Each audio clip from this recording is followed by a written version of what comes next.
Hi everyone, welcome again to week 10 of class.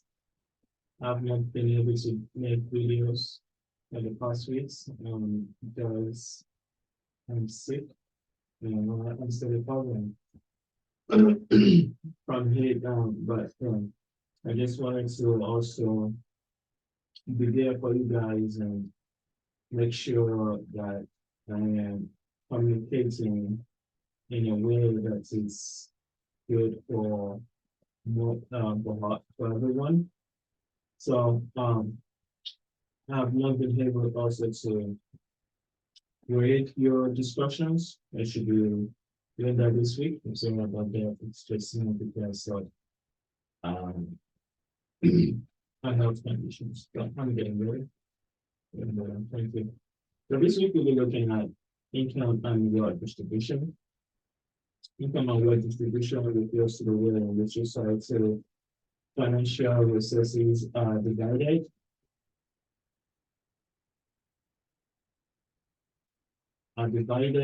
among its population.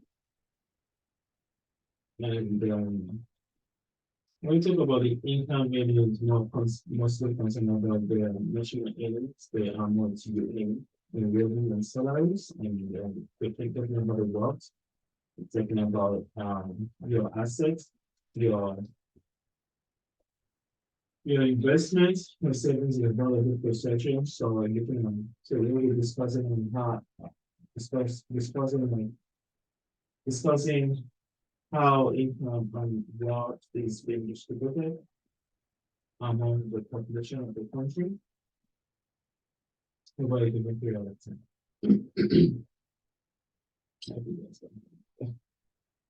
Okay, so income distribution, why is it really important? Mostly it's because it's related to poverty and it's related to poverty and economic growth. So when we have any inequality in income distribution, it will affect the poverty level and it will also affect the level of economic growth. Reducing inequality is frequently a policy goal among a policy goal of government. And also, I would like to note that the level of inequality in a country is usually a policy decision, it's usually a policy question. Too little inequality can reduce individual motivation, can slow economic growth, and too much inequality can definitely divide the society based on the political environment, reduce political participation. People will not, people may not want to vote, and also like it's also affect environmental protection of public goods. So what did Americans think about economic inequality? Very few Americans prioritize economic inequality, I guess because maybe they feel they can't do anything to it, and they kind of um, you know decide not to prioritize economic inequality. But yeah, that's really low. Like less than that's about 2% of Americans we're not we're not prioritize we're not prioritize economic inequality. The extent to which the distribution of income deviates from the complete equality is called the economic inequality of income. Like I said, there's income and there's wealth. Income is really talking about your earnings, your salaries, your wages, and the wealth is talking about your assets, your valuable possessions. And inequality could inequality could uh, uh, be among um, groups or within groups. It could be intra groups or inter groups. So among groups or within the same group. At the beginning of 1970s, the income gap keeps widening, as you can see from here. when it's about getting to the 1970s, 1975, then there's a gap showing up there and it keeps increasing over the years.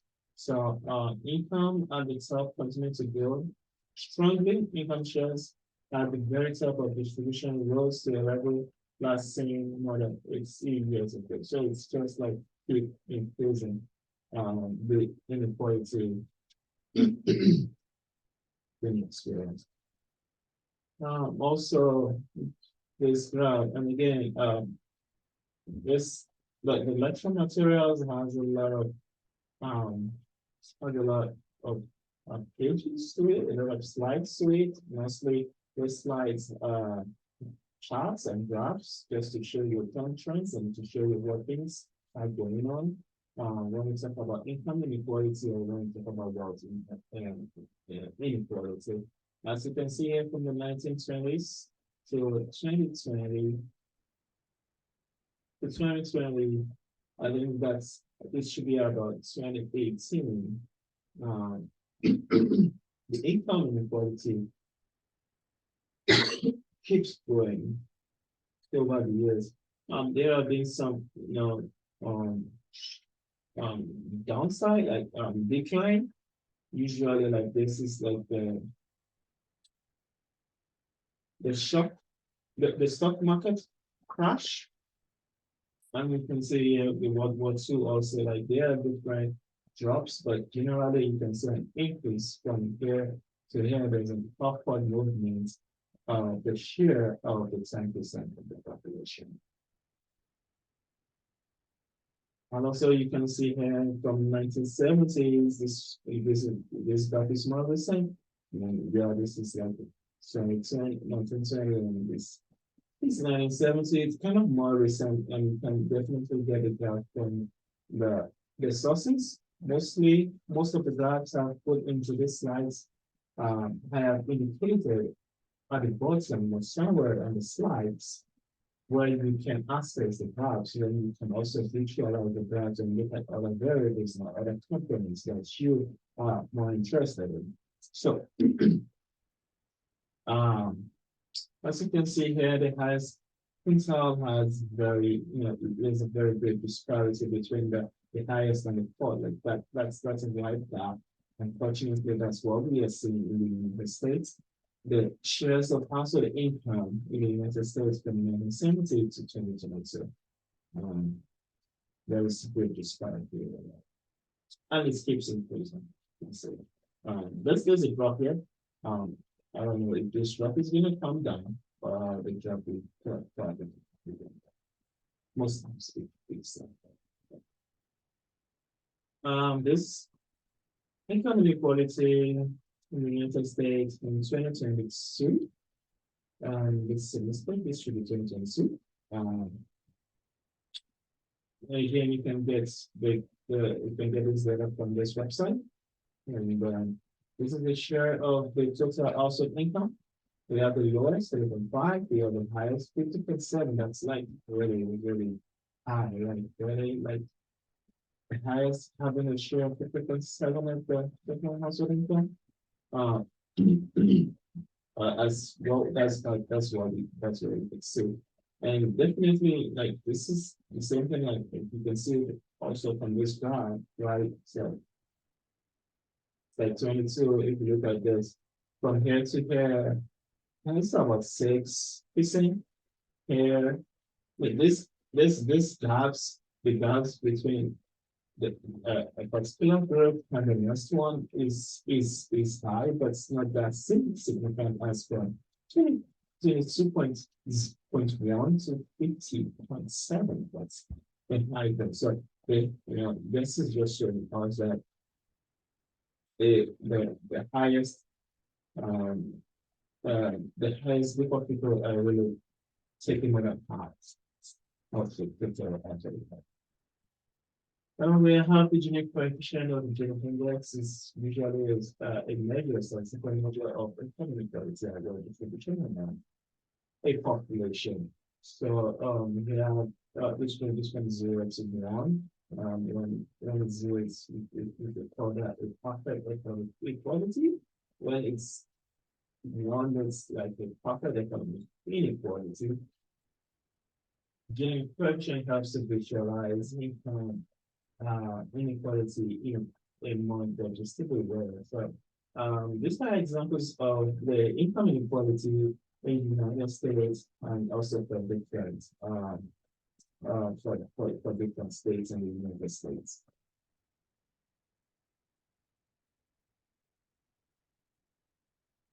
We have what we call the Lorenz curve. The Lorenz curve starts to visualize the income inequality in a country. As you can see, the percentage of household income versus income. And definitely you can also plot your Lorenz curve. Um, there are ways you can plot it. It's quite simple. But yeah, let me know, or you can definitely look online and look at check YouTube and you could find videos on how you could plot your element stock. If you have any troubles or you want them to help you or guide you through that, definitely let me know and I'll be really happily willing to help you out. So, yeah. So we have a line of profit equality is a very straight line, and the Lorentz curve. You know, the smaller the curve, the smaller the equality. So I mean, I would say the smaller the gap, the better for the economy. You know, for for equality. While if when you have a very big gap, when you see that's uh, that's a big inequality right there. And usually the percentage of income on the vertical axis and the percentage of population on the horizontal axis. If they usually look at the 0 to 100, 0 to 100. If you are plotting something, you are plotting your graph, and it's sometimes it's doesn't go to 100 because of the weather. You can definitely adjust it, especially if you're plotting in Excel. There's a way you can adjust that, and it's will take it from 0 to 100. So just know that the vertical axis are the percentage of income on the horizontal axis, which is the x-axis, has the other percentage of population. As you can see here, this one is like a relatively equal distribution, where this is relatively unequal distribution. As you can see, the line of perfect, excuse me, Lorenz curve is, very far out from the line of poverty equality. Like I said, having Gini coefficient between 0 to 1, and definitely in practice, depending on the calculation you make, 0.5, 0.6, 0.7. Generally refer to highly unequal, and when it's about 0.2 to 0.35, it's usually referred to relatively equal. And what I say is in practice is that it's kind of rare. I really do not think there's a country that has 0 or 1. Gini coefficient is usually in the range of 0. And then we have here the formula, Gini coefficient, and Gini coefficient is equals to A, the area of A, which is this area of the gap, and the B is the A is the rest of the space. So we have A plus B, which will be your denominator, and your numerator will be the quotient A. So when you have A divided by A plus B, then you get the Gini coefficient. I mean, it may look tricky for someone that's really it's not good with graphs, or really it's not good with math. But if you just look at this is the form of a triangle right there. You can find the triangle, and you can definitely plot the graph. When you plot your graph for example, in Excel, you're able to also know where this points are, and you could be able to know, get the actual values for these things, which will help you in calculating the. There's also a data from the United States in 2022, shows how income is being distributed and also income is being distributed in the United States in 2022. As you can see, 8.3%, 8.3% of the US households had $150,000 annually. And the one 200,000 above is about like 11.9% of it. And I mean, of course, this you can divide this into 5 factors, depending on the revenue factors. Then you can get this table. Well, again, this table is also not a better one, so you don't have to like worry yourself about this. But this is more of like showing your percentage, what percentage of household um, in a range of setting income bracket. Yeah, definitely you can look at the household income, calculate your household income and see where you before. Well, as you can see here, I think those really on to 150 is one of the highest right there, right? 16.4%. 16.4% is the highest. It's not really just an account. From that, I would just say people aiming from 50,000 to 75,000, and in households aiming from 50,000 to 75,000 dollars annually, and those within the range of around 100 to 150,000, kind of the highest um, um, income bracket in the United States in 2022. This would be interesting for me to also check the income distribution, the percentage income distribution of household incomes in New Mexico in 2022. That would be an interesting data to check. Okay, let's go forward. The Gini question, yes, we still have the Gini question right there. So starting the Gini question, yeah, I did start the Gini question for you guys. And the calculated Gini question is about 0.47, which is about the average. You probably could say it's relatively unequal, right? So because it's about 0.5, if we approximate it to the nearest tenth, right? So you have the 0.5, which is kind of in the middle, but yeah, you can say it's relatively unequal. And again, you can see from the graphs, like the graph shows that it's really unequal. So yeah, definitely this is the graph, this is the US part there of the United States in 2022. And of course, you can, like I said, anyhow, you can get it there from New Mexico, and if you try to plot this graph yourself, if you can do that, and send that to me, probably we have some people so much stuff for you. I don't know in the ministry for you, but if you do that, if I see some participation, I can definitely give a short to people. Okay.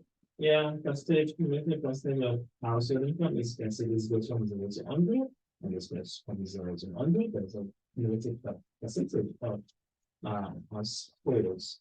And this household income is also considered line of profit equality and the lowest time. And this question here will be your pay, and the question, this question will be your P. So if you have your pay divided by the total, how do you get the total? Just this kind of way like that. The being trying to plus P. So if you can get that, if you can get that here, and like I was saying, in Excel, you can definitely see the points, right? Like you can get this out, you can get this out, and get this areas out so they can get your area, so they can get your A. So yeah. A divided by the sum of A plus B will be the correction. For this, better the United States, when you change the zero, the given correction is 0.46. Yeah, looking at the question over the years, it's from 1990 to 2022. As we see here, like right here is like 0.043. It's gonna jump to 0.45, keeps jumping out and down. Sometimes it's straight out, sometimes it's decreasing, sometimes it's stable for some year. But generally, if you can look at it from 1990 to 2022, you can see that the increase is like outward increase, right? That's like an outward increase. So that's like 0.43 to noise area, 0.47. So, when you keep going at the point is where 0.4. Okay, but that's just to show you how the gene index of income inequality has been in the United States in 1992. We have these hypotheses also telling us how income is being redistributed, speaking about inequality. It's just more of like, having plotting the level of inequality as a function of the level of development. So there are a lot of things that account for inequality, right? So there are a lot of things that goes into that will affect inequality, and we're going to see that in subsequent slides. A lot of factors affect inequality, and this hypothesis is just saying that if you account for all these factors and you still see a curve, then, excuse me, then the level of development will be detrimental to to the population as a whole. As you can see, whether the level of economic development and the income inequality, you're saying that that if you account for every factor that's responsible for inequality, and you plot the income inequality as a function of the level of economic development, and if you could find a curve, if there's a curve, then the level of the economic development is detrimental to the population, especially to the poorest of the population, to the poorest of the population. Um, this is just to show you, we're not going to talk more about it, but just to show you that we have something like that. And this is a very patient data, but it's also like to show you how that will evolve over time. As you can see, there's a curve here, right? I mean, the same complex stuff, that's how it is, like the data here. We have real data. It's sometimes it's not just a perfect curve.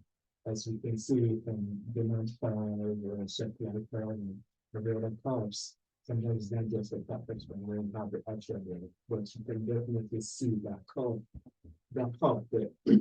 Now this is coming. You can definitely see that voice there. You can definitely see that curve there. Okay, so what does inequality come from? It's trying to say that factors are specific on inequality. We have the labor, we have the labor characteristics, we have the personal choices, we have the immigration, we have market forces, government policies. Government policies could be more of like a free distribution, or we say redistribution. Here we like redistribution, talking about tax rate, talking about income support, direct aid, systems and more.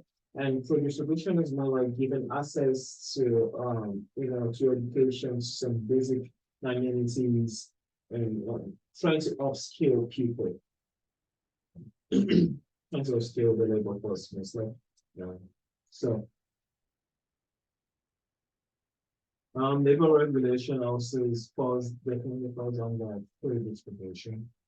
The rest in inequality, technological change has been, I mean, this has been since ancient times, right? Like even since the Stone Age, there have always been technological advancement. Things keep changing, technology keeps improving and making life better for people. Increasing productivity and every other thing, like we look at the farms, like in the ancient times, um, people go to farm with poles and cutlasses and you know to make heaps and to do some farming activities. But right now there are tractors that could do all these things for you.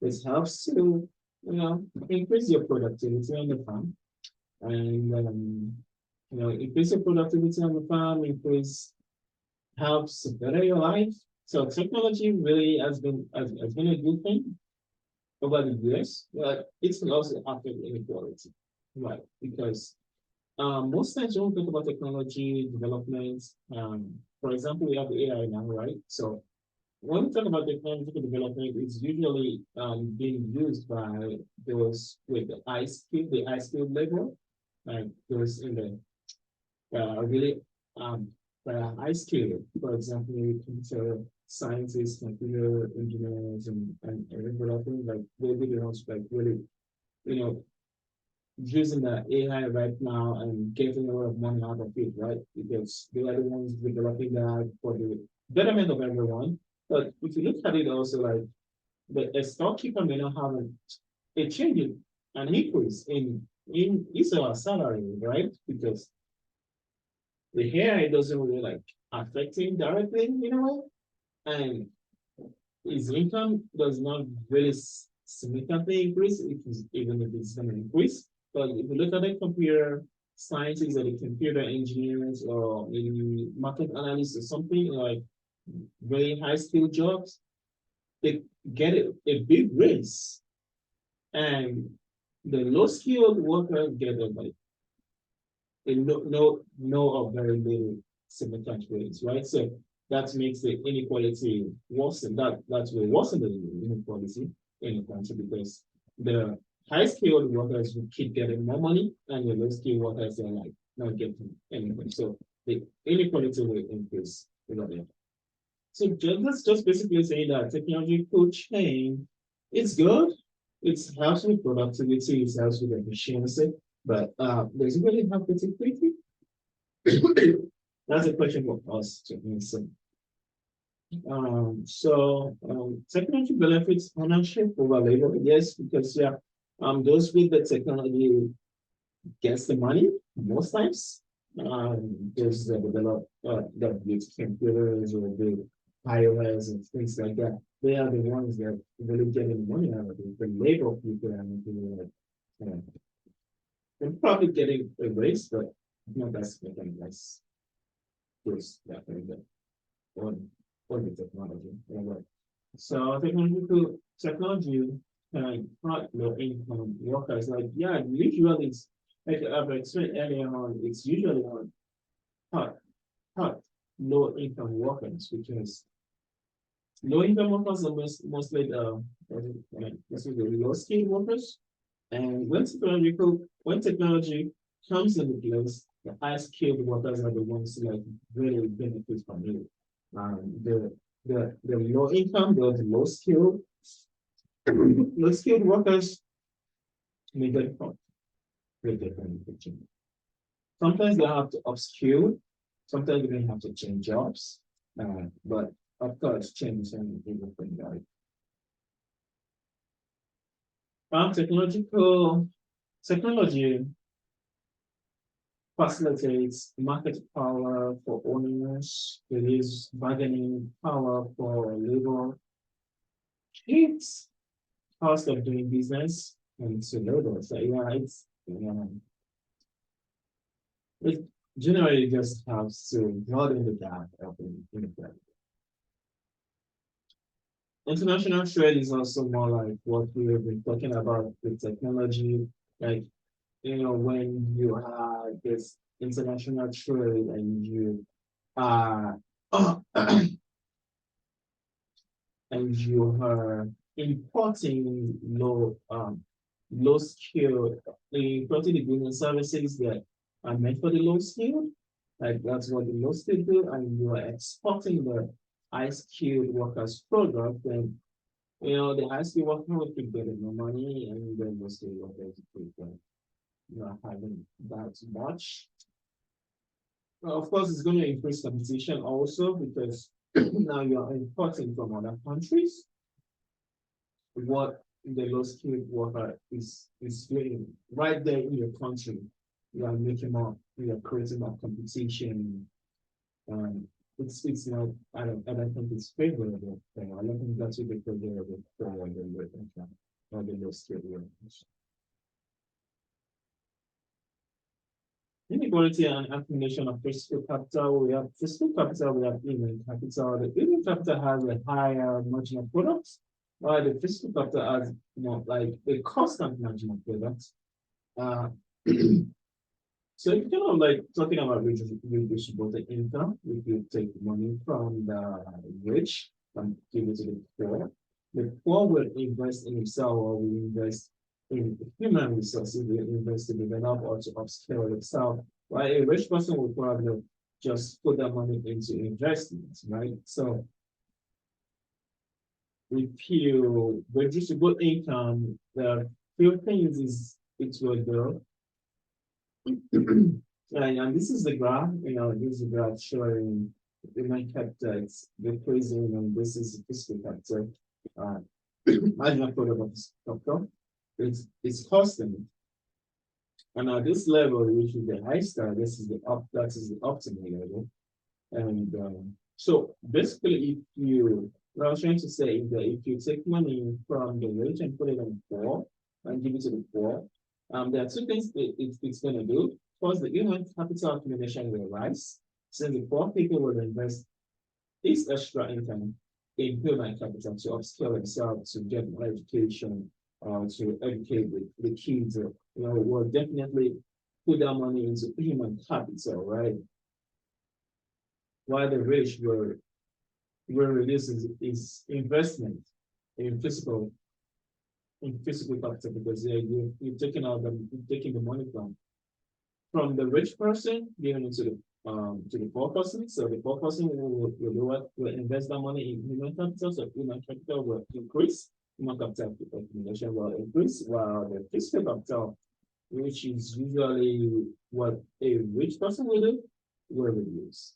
Second thing that will happen is that the total output will go up because the marginal product of the human capital invested by the poor person is higher than the marginal product of physical capital invested by the rich person. It's been seen in the graph onto the optimal position in the lives. Okay. The drivers of the 19th century economic growth was accumulation of physical capital. Thus, in this period, inequality may have had a positive effect on economic growth because there's physical capital is not capital like the federal government seems physical asset. But however, economic growth in the last several decades, at least among the most developed countries, has usually been driven by human capital rather than the physical capital accumulation. In these instances, inequality is due. Inequality is detrimental to growth. Yes, it is.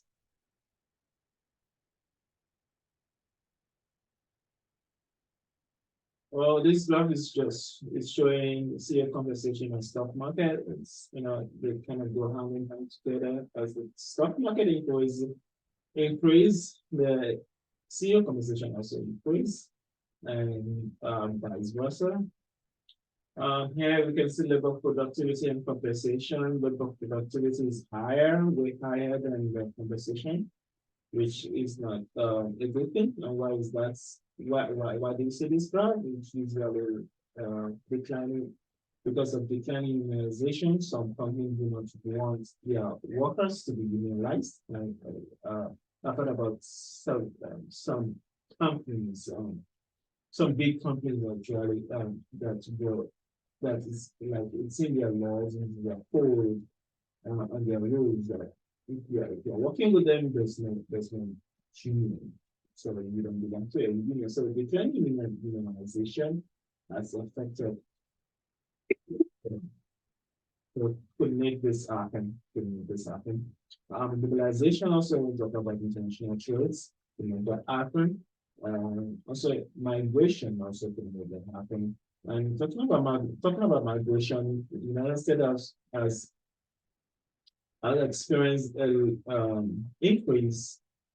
significant increase in the immigrant share of the United States in the immigrant share of the United States population. There have been a lot of immigration, people coming into the United States from 1970 to what we have right now. So, and when you look at immigrants, right, they are usually immigrants are usually the low skilled, low wage workers or the high skilled, high wage workers. Immigration has likely increased income inequality. Yeah, definitely because you know that's mostly the immigrant that comes in Nigeria, low skilled or high skilled, and not really the middle, not really. If if it's if most immigrants are middle skilled um workers, then maybe that will not be so detrimental to inequality, but because there's a, like definitely a higher gap between the low and the high skilled workers among the immigrants, which has affected negatively affected the inequality. Globalization definitely talking about international trade, also the flow of goods and services, capital, labor across international borders, um, trade, the differential impact of low skilled workers and high wages, definitely, like we were talking about also. The low skilled workers probably just get keep getting more competition, keep getting low raise in their wages, while the high skilled workers they are producing high skilled products, being the product are being exported and getting more money for them. Okay, so this is a graph showing and is a graph showing the decline in immunization. It's considered as a decline in immunization where the top 1% income share keeps increasing on that.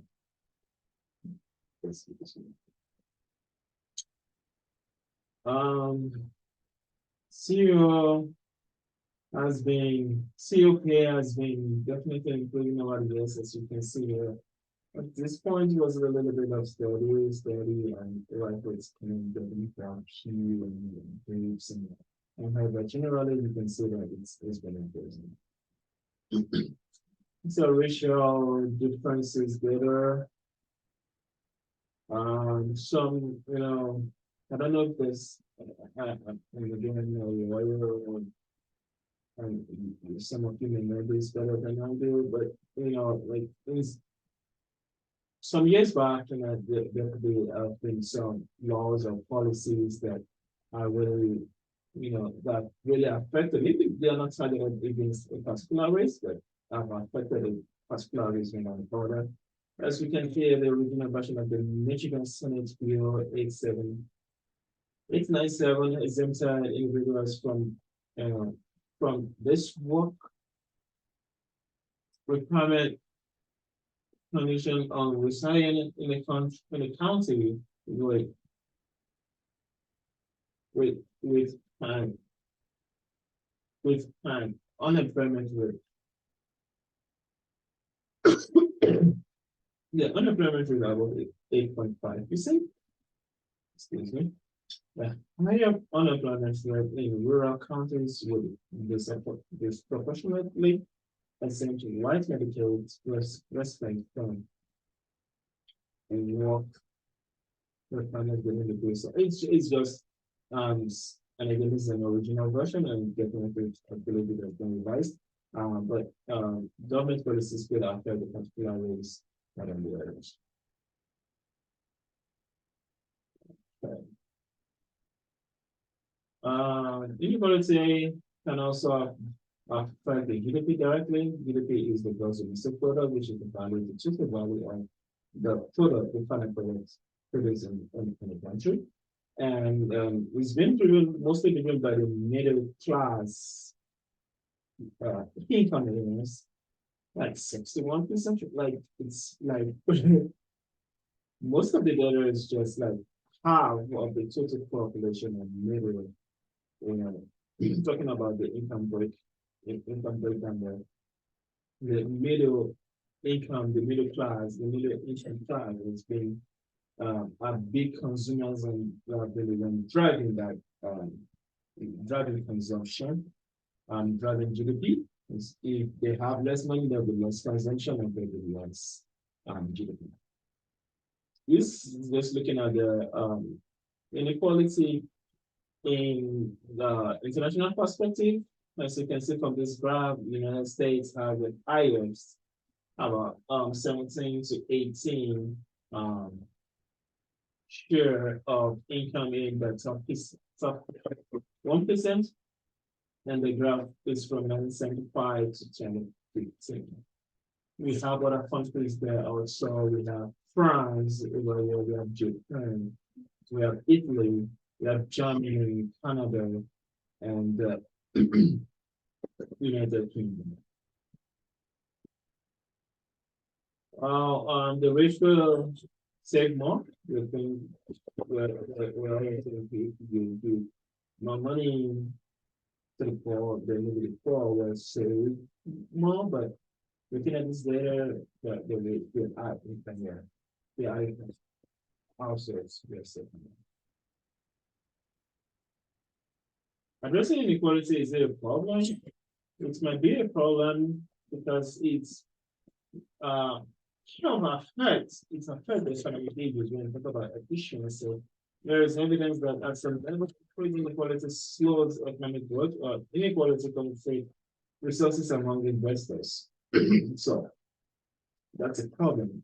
Another economic one is talking about equity, when people values ethics and morals are being, are being tampered with in a way. So it affects inequality, affects efficiency, it affects equity. And suppose you think that's a problem, don't forget that in the head side, we say that very few Americans prioritize income inequality. You're listening to me right now, if you think that it's a problem, do you think it might be addressed? Do you think people should just do nothing? Do you think income should be redistributed, like food aids, food stamps, and rates and tax rates and some other things? Or do you think through distribution, having access to education and upskilling people, do you think that will be a good way to go, or access to resources? Is it possible to increase economic growth at the same time reduce income inequality? Common refrain amongst that government intervention in the economy is always a heavy back the growth. I know we've been talking about this all semester long. We're talking about government intervening. Is it a good thing or a bad thing? And we have had discussions on that. Regular discussions, very good points. You guys have made very, very, very good points. And so it's coming up again, right? Is it possible to just to increase growth at the same time to reduce income inequality? Possibly, let's say, hopefully, expanding equality of access promotes full utilization of resources, maybe that could help. Expanding the ability to access requires resources likely from the world to do. So it's just mostly like attention policy solutions. Like I said, it's the level of, I think that's the last slide right there. The level of inequality is usually policy terms. Income inequality has been increasing, as we can see, which it's usually caused by technology competition, trades, changing institutions, and also the open question is still right there. What to do? Should we do something? Should we not do something? If they're going to do something, how should we go about it? Okay. That'll be the end of this lecture or the end of this discussion. And definitely send me an email if you have any questions concerning the patients.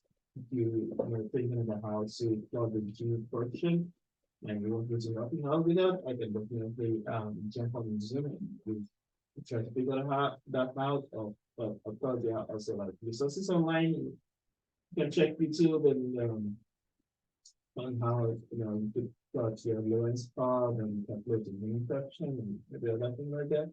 And it should be all good to go. So I welcome you again to the 10. We were talking about income and we were talking about we were talking about income and wealth inequality. And yeah, I will be going through your discussion and be giving you feedback. It's okay. Talk to you next week. Enjoy.